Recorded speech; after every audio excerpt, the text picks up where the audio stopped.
So I'm going to show you how I do an invisible join. First, we want to cut our yarn, and I cut it about 3 to 4 inches, and then I pull it through. Now we grab our darning needle and we place this yarn that I just cut onto the darning needle. The invisible join is going to be making a duplicate stitch over this first chain 2 that we worked in. See the chain 2 right there? You want to go into the first half double crochet stitch you did. So underneath these 2 loops right here.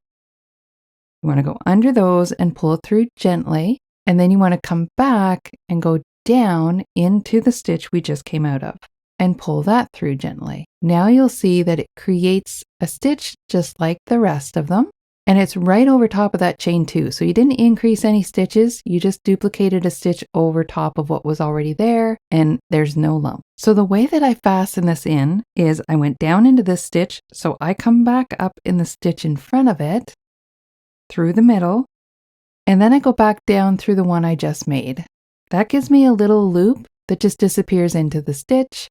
And now I'll work the yarn into the back loops only, almost all the way around, because I have 3 to 4 inches here to work. Once I'm happy with that, I'll clip that yarn. I like to work all of my ends in as I go so that when the square is finished, it's finished.